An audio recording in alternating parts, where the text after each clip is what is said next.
What's up nga sa inyo mga sir? For today's video vlog nga po ay hindi muna tayo magre-review ng motor. Ito-tour vlog ko nga muna po kayo at ipapasyal ko kayo dito sa Goshen Hotel and Resort dito sa Bamban, Tarlac.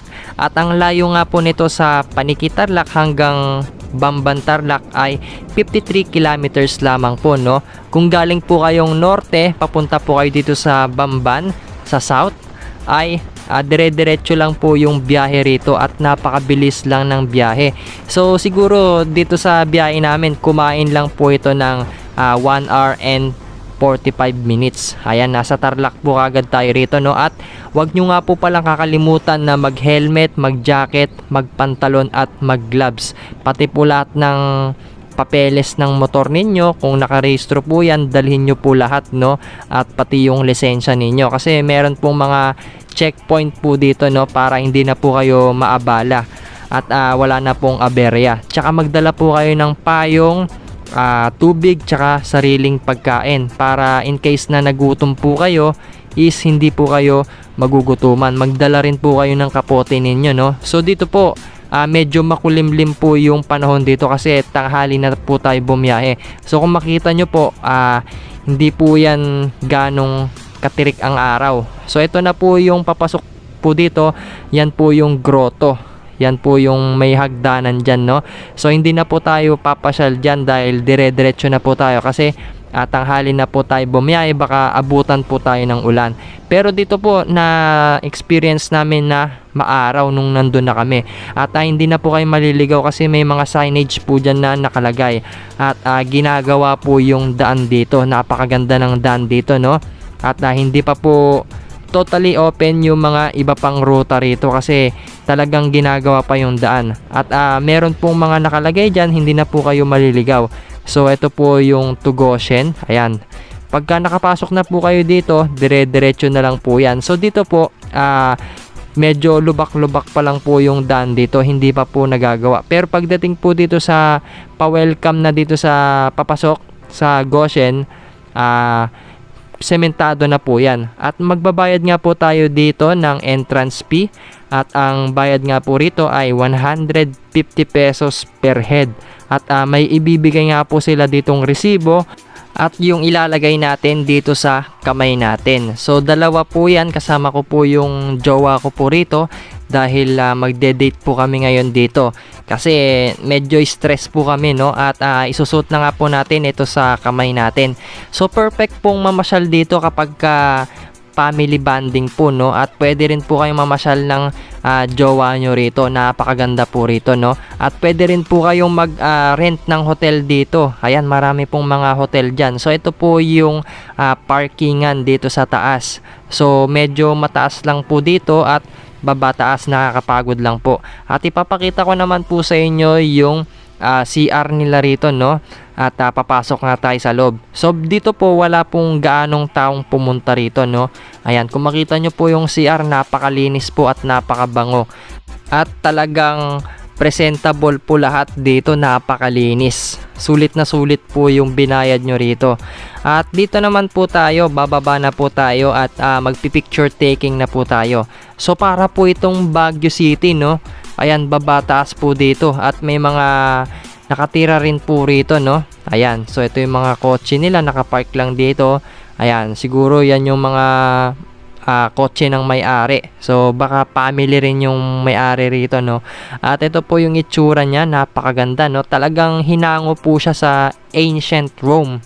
Ayan, so dito magpipicture muna kami dito sa mini garden. Ayan, may mga kwan pa rito, no? Mga bulaklak, napakaganda. Pagka mahilig po kayo sa mga bulaklak at halaman, pwede rin po kayo rito, no? At nung natapos na nga po kami magpicture dito, titingin muna tayo dito sa bentahan ng mga damit. Ayan, so may mga payong dito at pwede po kayong kumain dyan, no? At kung gusto nyo pong bumili ng mga souvenir, meron po silang mga tinda rito, no? Ayan, may mga tie-dye na damit at meron din pong I Heart Goshen. At ito po yung itsura nung harap. Napakaganda po talaga ng pagkakagawa rito, no? Ayan, at ipapasyal ko po kayo lahat ng pwedeng picturean dito at pasyalan. ipapasyal ko po kayo. Ayan, may mga damit po rito na mga ukay-ukay. Ayan, pants 150 at yung dress is 150. May mga sapatos din po, no? Ayan, may mga pang beach din po rito at pang resort. Ayan. So dito, akyat po tayo rito. Ayan, pwede po kayong magpicture dito sa hagdanan na to, no? Yung mga nakikita nyo pong picture sa Facebook, dyan lang din po yan. At dito, nagpahinga po kami rito at kumain muna kami rito ng dala naming tinapay tsaka tubig. At marami pong mga estatwa dito ng mga Roman soldier. Ayan, napakarami po nila rito, no? Pwede rin po kayong mag picture taking dito dahil lahat po ng view rito ay napakaganda. At ito naman po yung view dito sa may garden. Ayan, so nakita nyo po may mga nagwawalis-walis pa kahit na tanghaling tapat. Solid. Uminit na po rito ngayon, no? Ayan. Kailangan po magdala rin po kayo ng extra na damit ninyo kasi pagpapawisan po kayo. Ayan, so tanghaling tapat may nagpipicture po dun sa may trono na may dalawang tigre. Ayan, so napakainit na po rito, no? Mga bandang 2:00 na po ito ng hapon. So hindi po namin inaasahan na baka umulan, no? Ayan, kailangan po kasi pagka ganito, kumpleto po dapat lahat kayo ng dala-dala ninyong gamit tsaka pagkain. So kung gusto nyo pong kumain mamaya, itutur vlog ko rin po kayo dun sa pwede po ninyong pagkainan. At kapag nag-overnight po kayo, pwede rin po rito, no? Dahil pwede po kayong maligo dito sa swimming pool. Ayan, mamaya po ipapakita natin. At ito naman po yung view niya sa gilid. May mga upuan po dyan. Kung gusto nyo pong kumain sa labas, pwede po kayong kumain, no? At kung gusto nyo pong mag-relax, may mga duyan din po dyan. Ayan, meron din pong malaking building dito, no? At meron din po pala silang mga garden dito sa gilid. At kung gusto nyo naman pong mag-wish, pwede po kayong mag-atsa ng barya dito sa may fountain. At meron din po silang wishing well. Ayan, so dito may malaking 2 puso po na nakalagay at yung Goshen. Ayan, pwede po kayong magpicture ng kapartner nyo rito, no? Ayan, pati yung pagkakatabas dito sa garden, napakaganda. At hindi po kayo maliligaw dahil meron pong mga signage dito kung saan po kayo pupunta. At kung gusto nyo pong mag-CR, pwede po kayong pumunta dyan, no? May mga signage po dyan. At ito naman po, may mga malalaking puno dyan. At ito po yung pwede ninyong pagkainan, no? At kung gusto ninyong magkape, pwede po kayong magkape dyan, no? Mamaya po papasok po tayo dyan. Ito naman po yung kuwang-kuwa talaga nila sa Rome. At pwede po pala kayo ditong umupo at tumayo para pag nag-picture taking po kayo ay maganda yung view. At meron din po pala ditong pagpahingaan. At kung gusto nyo pong kumain dito, pwede rin po kayong kumain dyan, no? Ayan, so nandito po yung magandang view rin. Ayan, so pakita lang po natin yung magandang view dito. Yung likod po niyan, nandyan po yung resort kapag gusto nyo pong maligo, no? Kung gusto nyo mag-swimming. Ayan, so ito naman po yung itsura niya kapag malayuan. So ito po, may mga orasan po dyan at ito yung pinagkakapehan at ito po yung mga hotel. Ayan, pwede po kayong matulog dyan at mag-overnight. So hindi ko lang po natanong kung magkano yung renta rito, no? At ngayon nga po, order na po tayo ng merienda natin dahil ginutom na po tayo. So meron pong putlong, burger, takoyaki, fries at drinks dito. So yung in-order po namin dito ay yung fries, burger at yung sa drinks. Ayan, so ito po si ate, umorder na po kami rito. At bali 360 pesos lang po yung nagastos namin dito. So yan po yung lemonade at ito naman po yung french fries. Napakarami pong laman yan, no? At napakaraming pagpipilian na flavor. So ito po, siksik po talaga sa laman at hindi tinipid yung french fries. So ito naman po yung burger, ipapakita ko lang po yung itsura ng burger nila rito, no? So napakalaki rin po ng burger nila at siksik po sa patty at sa gulay. So napakasarap po niyan, no? At kumain na po kasi kami ng kanin bago kami umalis. So pang merienda lang po yung binili namin dito. So ayan, pagkatapos namin kumain dito ay mamamasyal po ulit kami at magpipicture taking kami. So ito po, pakita ko lang din yung french fries dito sa isa. Ayan, so magkaibang flavor po yan at kakain muna po kami rito. At nung natapos na nga po kaming kumain dito, medyo dumami na po yung mga tao rito.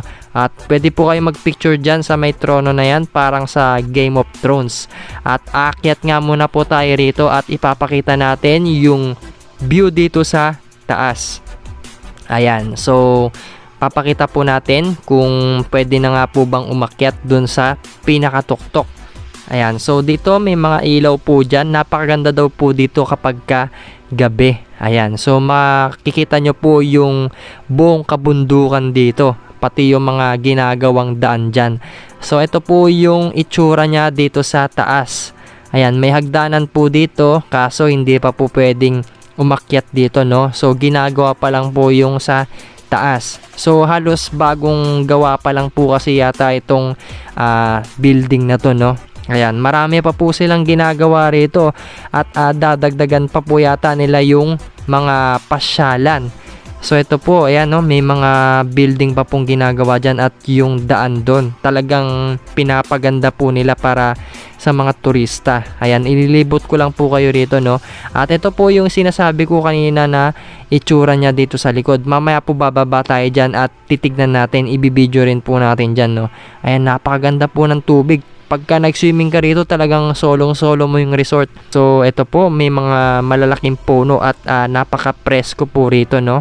At kapag nandito po kayo sa taas, ito po yung makikita ninyong view kapag tumingin po kayo dito sa harap. So, pwede rin po kayo mag-picture taking dito at ito po yung background ninyo, no? Napakaganda po talaga rito. Sulit na sulit po yung 150 pesos na binayad nyo rito. At bababa na nga po tayo at titignan na natin yung resort dito sa baba. So ito po, meron pong nakalagay dyan na Goshen at pwede rin po kayo magpicture dyan. So ang gagawin po natin ngayon, magpipicture taking muna po tayo rito at pagkatapos nga po nyan ay bababa na tayo. So yan, napakarami pong puno rito, no? At nandito na nga po tayo sa baba. Ayan, so ito po yung itsura ng baba niya, no? So pwede po yata kayong mag-golf dito at pwede po kayong mag-adventure trail dyan, no? So pwede po kayong magrenta ng sasakyan dyan at pwede po kayong magkarera ng mga kaibigan ninyo. So pakita lang po natin, no? Ayan po yung mga sasakyan na ginagamit nila. Ito naman po yung itsura ng mga swimming pool dito. So talagang napaka-presko po rito at hindi talaga kayo mangingitim dahil napakaraming puno rito, no? At ito po yung cottage nila, no? At tinanong ko yung nagbabantay dito. Ang sabi niya, kapag nagbayad na daw tayo ng 150 pesos sa entrance, kapag gusto daw natin mag-swimming, mag-add na lang daw tayo ng 100 pesos. At kung gusto nyo mag-overnight, iba pa po yung bayad nun, no? So ito naman po yung itsura dito sa may cottage. So ito po pang maramihang tao na po ito, no? At ito po yung view kapag nasa cottage po tayo. Talagang marerelax po kayo dito kapag gusto nyo pong magbakasyon at kung gusto nyo pong mawala yung stress ninyo at pagod ninyo.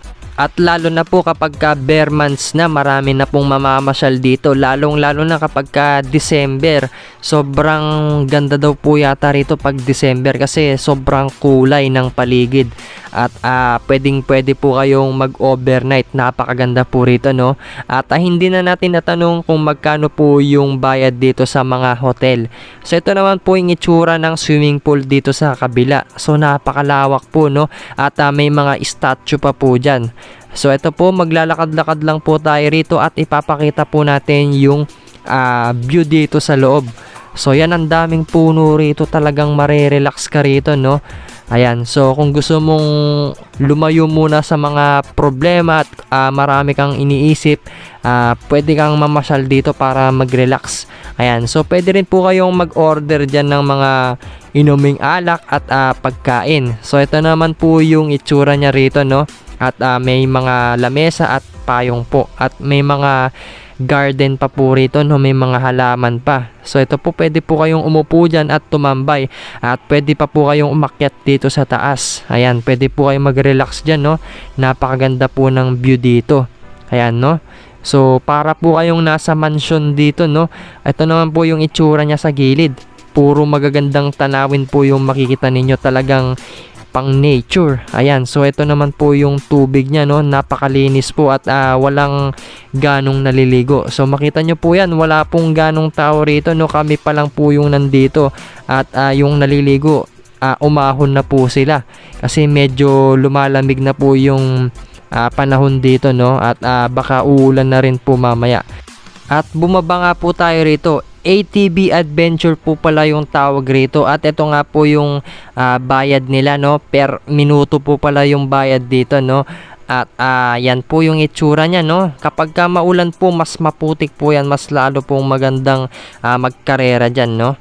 At aakyat nga po tayo, ipapakita po natin yung loob dito sa pinagbibilihan ng kape. Ayan, so pwede po kayong magkape rito at magmerienda.